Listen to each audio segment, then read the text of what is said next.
अस्सलातु वस्सलामु अला रसूलिहिल करीम व अला आलिहि व सहबिहि अजमाइन। বাংলাদেশ শ্রমিক কল্যাণ ফেডারেশন এর উদ্যোগে আজকের আন্তর্জাতিক শ্রমিক দিবস উপলক্ষে আয়োজিত আজকের এই বিশাল শ্রমিক সমাবেশের সম্মানিত সভাপতি, বাংলাদেশ শ্রমিক কল্যাণ ফেডারেশনের সংগ্রামী কেন্দ্রীয় সভাপতি, সাবেক সংসদ সদস্য, বাংলাদেশ জামাত ইসলামীর সম্মানিত সংগ্রামী নায়েবে আমির, সংগ্রামী জননেতা জনাব মাওলানা আনম শামসুল ইসলাম, আজকের এই বিশাল শ্রমিক সমাবেশের সম্মানিত প্রধান অতিথি, বিশ্ব ইসলামী আন্দোলনের অন্যতম প্রধান বাংলাদেশ জামাত ইসলামীর সংগ্রামী আমিরে জামাত, বাংলাদেশের মুক্তিগামী মানুষের প্রিয় নেতা, সংগ্রামী জননেতা জনাব ডাক্তার শফিকুর রহমান সহ অন্যান্য নেতৃবৃন্দ, সম্মানিত সাংবাদিক বন্ধুগণ, সংগ্রামী শ্রমিক ছাত্র জনতা, আসসালামু আলাইকুম ওয়া রাহমাতুল্লাহি ওয়া বারাকাতুহু। সংগ্রামী ভাই এবং বন্ধুগণ, প্রধান অতিথি সহ আমাদের কেন্দ্রীয় নেতৃবৃন্দ বক্তব্য রাখবেন। 1886 সালে আজকের এই 1 মে আমেরিকার শিকাগো শহরের হে মার্কেটে শ্রমিকদের কর্মঘণ্টা 8 ঘন্টা করার দাবিতে যে আন্দোলন হয়েছিল, যে আন্দোলনে শ্রমিকরা জীবন দিয়েছিলেন তাদের অধিকার প্রতিষ্ঠার জন্য, 1886 সালে শুধু শ্রমিকরা জীবন দেয় নাই, রক্ত দেয় নাই, আত্মহতি দেয় নাই, এই দুনিয়ার সকল আন্দোলন সংগ্রামে অধিকার আদায়ের জন্য শ্রমিকরাই প্রথমেই জীবন দিয়েছেন, আত্মহতি দিয়েছেন। বাংলাদেশের এবারের জুলাই বিপ্লবে যারা শহীদ হয়েছেন তার প্রায় 80% মানুষ বাংলাদেশের শ্রমজীবী মানুষ।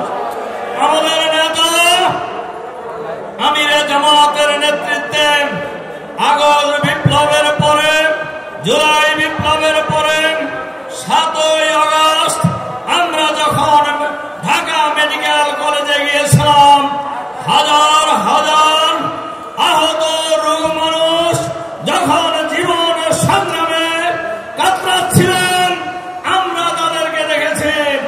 আমরা আমাদের আমিরে জামাতের নেতৃত্বে আমরা দেখেছি সেখানকার আহতদের মধ্যে অধিকাংশই ছিলেন শ্রমজীবী মানুষ। সুতরাং বাংলাদেশের সকল আন্দোলন সংগ্রামে শ্রমজীবী মানুষ রক্ত দিয়েছে, জীবন দিয়েছে, জেল খেটেছে, কিন্তু শ্রমিকদের সত্যিকার অধিকার আজও বাংলাদেশে প্রতিষ্ঠিত হয় নাই। আমরা লক্ষ্য করি শ্রমিকরা বিশেষ করে বাংলাদেশের সবচাইতে বড় কর্মসংস্থানের জায়গা, সবচাইতে শ্রমজীবী মানুষের কর্মসংস্থানের জায়গা গার্মেন্টস ফ্যাক্টরিগুলিতে আমরা লক্ষ্য করি প্রায় আন্দোলন হয়। বিশেষ করে ঈদের আগে বেতনের দাবিতে, বোনাসের দাবিতে শ্রমিকরা আন্দোলন করে। আমরা এটা লক্ষ্য করি ঈদ চলে যায়, শ্রমিকদের বেতন দেওয়া হয় না। আজকের এই আন্তর্জাতিক শ্রমিক দিবসের এই বিশাল সমাবেশে আমরা আহ্বান জানাতে চাই, বর্তমান শ্রম আইন পরিবর্তন করে শ্রমিক বান্ধব শ্রমিক আইন বাংলাদেশে চালু করতে হবে। আর ইসলামে শ্রমিকের যে অধিকারের কথা বলা হয়েছে, আল্লাহর রাসূল সাল্লাল্লাহু আলাইহি সাল্লাম নিজেই বলেছেন, আমি শ্রমিকের বন্ধু, শ্রমিকরা আমার বন্ধু। সুতরাং শ্রমিকের গায়ের ঘাম শুকানোর আগেই তাদের মজুরি দিয়ে দাও। এই নীতির কথা কোন আদর্শে বলে নাই ইসলাম ছাড়া। সুতরাং শ্রমিকের অধিকার যদি প্রতিষ্ঠা করতে হয় ইসলামী শ্রম নীতি চালু করতে হবে। আর ইসলামী শ্রম নীতি যদি চালু করতে হয় ইসলামী কল্যাণ রাষ্ট্র কায়েম করতে হবে।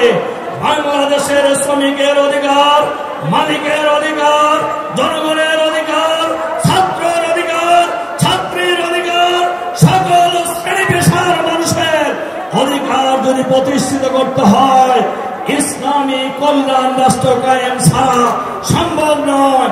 কাজে আমাদের লড়াই, আমাদের সংগ্রাম বাংলাদেশের সকল শ্রেণী পেশার মানুষকে ঐক্যবদ্ধ করে বাংলাদেশে আগামী দিনে একটি চাঁদাবাজ মুক্ত, সন্ত্রাস মুক্ত, নৈরাজ্য মুক্ত, দুর্নীতি মুক্ত, আধুনিক মানবিক ইসলামী কল্যাণ রাষ্ট্র কায়েমের মধ্য দিয়ে শ্রমিকের অধিকার নিশ্চিত করে আমরা শ্রমিকের মুখে আগামী দিনে হাসি ফুটাবো। শুধু হয় না, বাংলাদেশের 18 কোটি মানুষের মুখে আমরা আগামী দিনে হাসি ফুটাবো।